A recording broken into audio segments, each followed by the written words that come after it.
Toxic తెలుగులో ఎంత business తెస్తుంది? ఏపీ తెలంగాణ హక్కులు దిల్ రాజుకు 120 కోట్లకు అమ్ముడయ్యాయి. నాన్ తెలుగు సినిమాకు రికార్డ్ డీల్. మీరు ఎంత వసూలు అంచనా వేస్తున్నారు? కామెంట్లో చెప్పండి. టాక్సిక్ తెలుగు బిజినెస్ 120 కోట్లు. ఇది నాన్ తెలుగు ఒరిజినల్ సినిమాకు ఏపీ తెలంగాణలో ఇప్పటి వరకు ఒరిజినల్ అత్యధికంగా డీల్.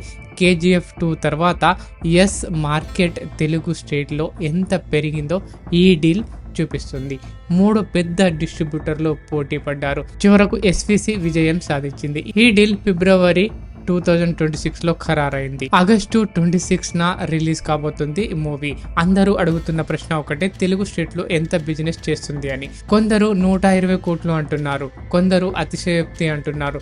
ట్రేడ్ సర్కిల్ ప్రకారం ఆంధ్ర తెలంగాణ హక్కులు దిల్ రాజు శ్రీ వెంకటేశ్వర క్రియేషన్ కి దాదాపు 120 కోట్లకు వెళ్ళాయి. ఇది నాన్ తెలుగు సినిమాకి రికార్డ్ డీల్ అని చెప్తున్నారు. కానీ ఇక్కడ ఒక ముఖ్యమైన పాయింట్ ఉంది. ఇది అవుట్ రైట్ డీల్ కాదు, అడ్వాన్స్ ఆన్ కమిషన్ బేసిస్ లో జరిగింది. అంటే సినిమా బాగా నడిస్తేనే పూర్తి మొత్తం వస్తుంది. కొన్ని రిపోర్ట్లు ఈ సంఖ్యలు హైప్ కోసం పెంచి చెప్పారని కూడా చెప్తున్నాయి. కాబట్టి 120 కోట్లు అనేది గ్యారంటెడ్ కలెక్షన్ కాదు. కేజీఎఫ్ 2 లాగా తెలుగులో హిట్ అవుతుందా? కేజీఎఫ్ 2 తెలుగు స్టేట్ లో భారీగా వచ్చింది, కానీ టాక్సిక్ కంటెంట్ ఎలా ఉందో ఇంకా ఎవరికి తెలియదు.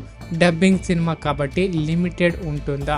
అవును అని అంటున్నారు. డబ్బింగ్ సినిమాకు లిమిట్ అయితే పెడతారు, కంటెంట్ బలంగా ఉంటేనే ఆ పరిమితి దాటుతుంది. ఓపెనింగ్ ఎంత ఉంటుంది అంటే ప్రస్తుతం హైప్ తో ఫస్ట్ డే 15 to 25 కోట్ల మధ్య ఉండొచ్చని ట్రేడ్ వర్కర్ల అంచనా వేస్తుంది. కానీ ఇది కేవలం అంచనా మాత్రమే. సోషల్ మీడియాలో 2 రకాల మాటలు వినిపిస్తున్నాయి. ఒకవైపు ఎస్ పాన్ ఇండియా స్టార్ టాక్సిక్ భారీగా వస్తుంది, మరోవైపు కంటెంట్ ఎలా ఉందో తెలియకుండా 120 కోట్లు అనడం ఓవర్ అంటున్నారు. ట్రైలర్ లో స్కేల్ యాక్షన్ కనిపించిన కథ ఎంత కనెక్ట్ అవుతుందో ఇంకా క్లియర్ కాలేదు. సో తెలుగు ఆడియన్స్ కి ఎమోషన్ ప్లస్ మాస్ ఎలిమెంట్స్ 2 కావాలి. అది ఎంత మేరకు ఉందో రిలీజ్ తర్వాతే తెలుస్తుంది. టాక్సిక్ తెలుగులో మంచి ఓపెనింగ్ ఇవ్వగలదు, కానీ 100 కోట్ల పైన కొట్టాలంటే కంటెంట్ చాలా స్ట్రాంగ్ గా ఉండాలి. మీరు ఏమనుకుంటున్నారు? టాక్సిక్ తెలుగులో ఎంత కలెక్ట్ చేస్తుందని అనుకుంటున్నారు? కామెంట్లో చెప్పండి. వీడియో నచ్చితే లైక్ చేసి హైప్ చేయండి.